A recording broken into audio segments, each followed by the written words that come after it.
Assalamualaikum warahmatullahi wabarakatuh. Saya Risma Hasna Dwi Wina, nomor hadir 35 dari kelas B.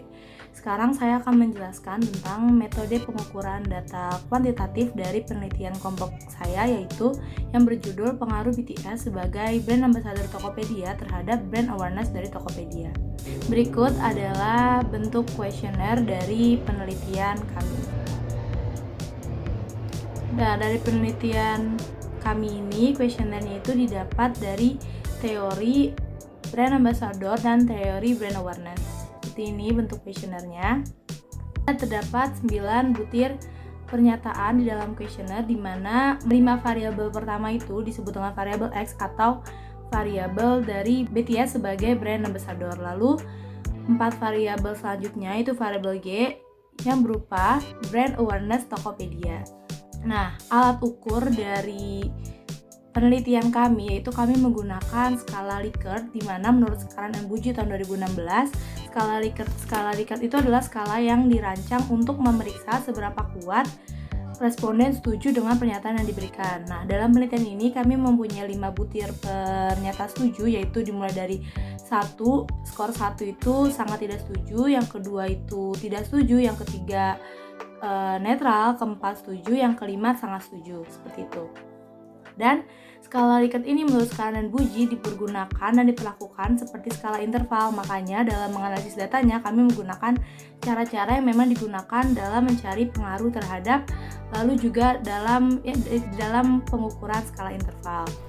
Nah, sekarang kita akan mencari validitas dan reliabilitas dari data yang kita miliki. Di sini kita mempunyai 70 responden, yaitu merupakan sampel dari penelitian kelompok saya. Untuk var 1 sampai var 5 merupakan variabel X atau bisa juga yang disebut variabel BTS sebagai brand ambassador Tokopedia. Lalu variabel 7 sampai variabel 10 merupakan variabel Y yang berarti brand awareness Tokopedia. Langsung saja sekarang kita akan mencari validitas setiap variabel yang ada. Pertama kita akan mencari validitas dari variabel X-nya, yaitu sekarang kita tekan analyze, lalu kita ke dimension reduction, lalu ke faktor, dimana kita pilih variabel X-nya saja. Lalu kita pilih deskriptif dan kita pilih KMO and parallel test of sparsity, dimana nanti kita akan melihat validitas dari data ini menggunakan nilai KMO-nya. Nah, langsung keluar dapat kita lihat bahwa nilai KMO-nya itu 0,582, di mana menurut Malhotra dan Das bahwa indikator sebuah data dibilang valid jika nilai KMO-nya 0,5 sampai dengan 1. Dikarenakan ini 0,582, maka dapat dikatakan variabel X valid. Selanjutnya kita lakukan yang sama untuk variabel Y.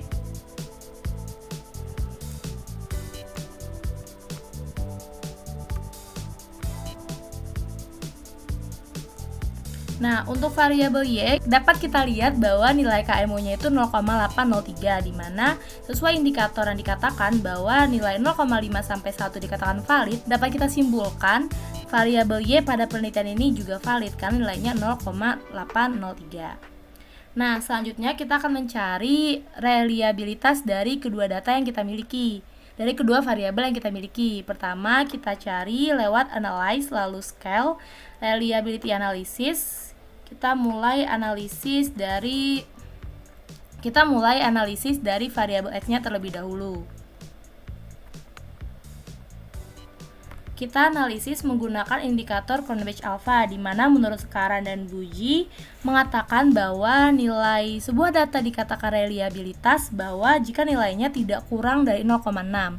Dikarenakan ini 0,6, maka data dikatakan reliability untuk variabel X. Namun nilai 0,6 ini dikatakan bahwa tingkat reliabilitas data masih lemah, tapi tetap reliabilitas. Selanjutnya kita akan gunakan cara yang sama untuk menganalisis reliabilitas variabel Y.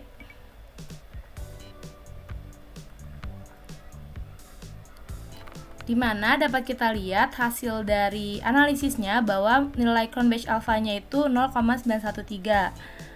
Karena nilainya di atas 0,6, variabel Y dapat dikatakan reliabilitas, dan malah tingkatnya cukup kuat reliabilitasnya karena berada di nilai 0,913. Nah, demikian penjelasan dari saya mengenai metode pengukuran data pada penelitian kelompok saya. Maka dapat saya simpulkan bahwa dalam penelitian ini data-datanya adalah valid dan juga reliable. Sekian dari saya, kurang lebih mohon maaf. Wassalamualaikum warahmatullahi wabarakatuh.